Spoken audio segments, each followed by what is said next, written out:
Hello friend, welcome জানাচ্ছি আজকে একটা নতুন ব্র্যান্ড নিউ ভিডিওতে। চলেন আজকের ভিডিওটা শুরু করা যাক। তো একটা ফল আজকের কথা বলবো যে আমরা মোবাইল দিয়ে কীভাবে মোটো ব্লগিং করতে পারি। তো আমরা কিন্তু খুব সহজে আমাদের হাতে থাকা মোবাইল ফোন দিয়ে কিন্তু খুব সহজে মোটো ব্লগিং করতে পারতেছি।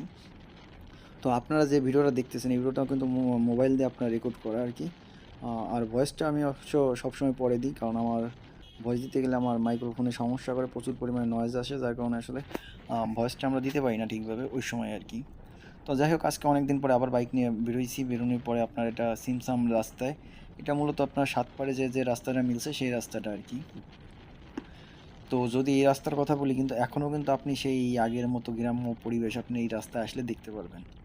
তো এই রাস্তায় একটাই সমস্যা ছিল, সেই সমস্যা হচ্ছে যে আপনার প্রচুর পরিমাণে ভাঙা ছিল, মানে ছোটো ছোটো ভাঙা ছিল, যার কারণে প্রচুর পরিমাণে আমার ঝাঁকি খাওয়া লাগতেছিল। যাই হোক, তারপর এখানে মূলত আমার গাড়ি চালাচ্ছিল আমার ভাই, তো রাস্তার মাঝখানে কে যেন আবার কি শোকাইতে দিছে আর কি।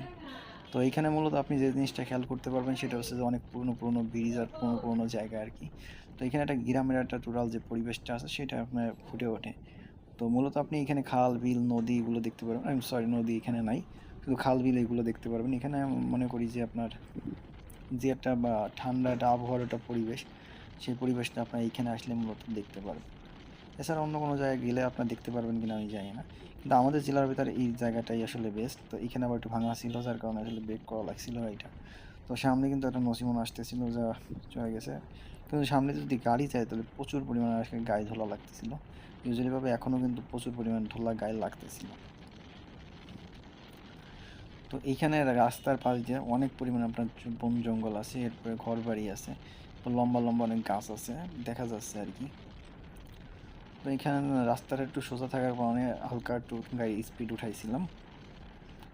তো তারপর আবার সামনে একটা মোড় চলে এসেছে।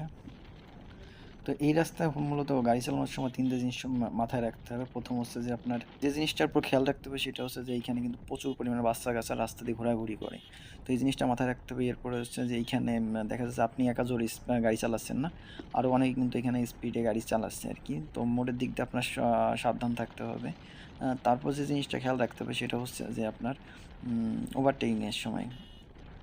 আর এখানে রাস্তাঘাটে দেখা যাচ্ছে যে গরু ছাগল এগুলো কিন্তু হিউজ পরিমাণে আছে, তো সেই জিনিসটা আপনার খেয়াল রাখতে হবে। তো এইখানে কিন্তু আরেকটা জিনিস চলে এসেছে, এইখানে একটা মিল আছে।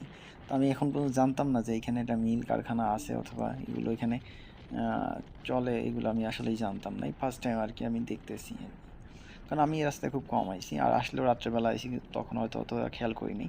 তো এটা হচ্ছে যে আমাদের শর্টকাটের একটা রাস্তা, যখন আমরা ওই পাশে যাইতে চাই না, ওই পাশে রাস্তায় আসলে কাজ চলতেছে, যার কারণে আমাদের এই রাস্তা দিয়ে যাইতে হচ্ছে, নাহলে ওই রাস্তা দিয়ে আমরা বেশিরভাগ চলাচল করি। তো এটা হচ্ছে আপনার একটা হটলাইনের রাস্তা বলতে পারেন আপনি। যখন পুলিশ ওই পাশে সার্জেন্ট দাঁড়ায়, বিভিন্ন সমস্যা থাকে অথবা রাস্তা ভাঙা থাকে, তখন দেখা যাচ্ছে এগুলো শর্টকাটে চলে যাওয়া যায়। তো আবার এই রাস্তাটা অনেকে জানে না, যার কারণে আসলে ওই রাস্তা দিয়ে অনেক মানুষ বেশি যায়। না জানার কারণে মূলত এই রাস্তা দিয়ে যাওয়া হয় আর কি। আবার এই রাস্তায় আরেকটা সমস্যা আছে, এটা হচ্ছে যে আপনার রাস্তায় আপনার লাইট নেই, যার কারণে রাত্রেবেলা অন্ধকারে একটু বেশি সমস্যা হয় রাস্তায় গাড়ি চালাইতে, যদি আপনার গাড়ির হেডলাইটের আলো ভালো না হয়। তো যারা দেখা যাচ্ছে 7S এলইডি লাইট অথবা মোটর যে এলইডি লাইটগুলো আছে, তারা যারা ব্যবহার করেন তার হেডলাইটের আলো ঠিক আছে। আর যাদের 125cc গাড়ি, যেমন ডিসকভার অন্য অন্য 125cc যে বাইকগুলো চালাই, সেই বাইকে দেখা যাচ্ছে আলোর পরিমাণ খুব কম, হেডলাইটের আলোর বিশেষ পরিমাণে রাত্রেবেলা গাড়ি চালানো যায় না। তো এই কারণে আসলে অনেকটা সমস্যা দেখা দেয়। এই কারণে এইসব রাস্তায় গাড়ি চালাতে খুব সমস্যা হয় রাত্রেবেলা বিশেষ করে। আর যাদের হেডলাইট এলইডি হেডলাইট তাদের আর কি অতটা সমস্যা হয় না। তো যাই হোক, এই রাস্তায় এই জন্য আসলে রাত্রেবেলা বেশি সমস্যা হয়।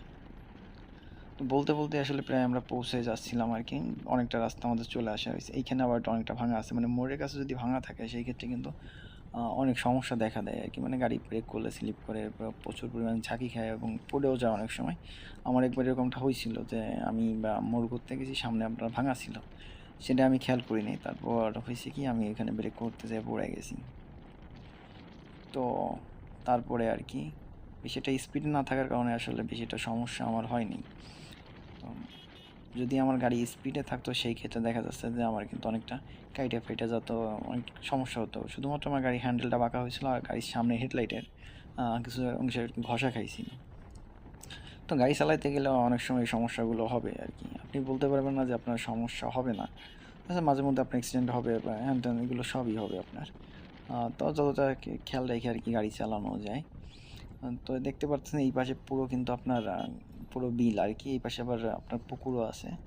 এখানে আমার বেশিরভাগ মনে হয় এখানে মাছ চাষ করে আর কি, যতদূর দেখতে পাচ্ছি ততদূরই আর কি বিল আর বিল।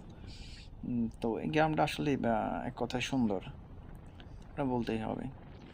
আর এই রাস্তায় বাইক চালাতে হলে আপনার খেয়াল রাখতে হবে গাড়ির তেল, গাড়িতে কোনো সমস্যা আছে কি না, কারণ আপনি ধারে কাছে কোনো গ্যারেজ পাবেন না।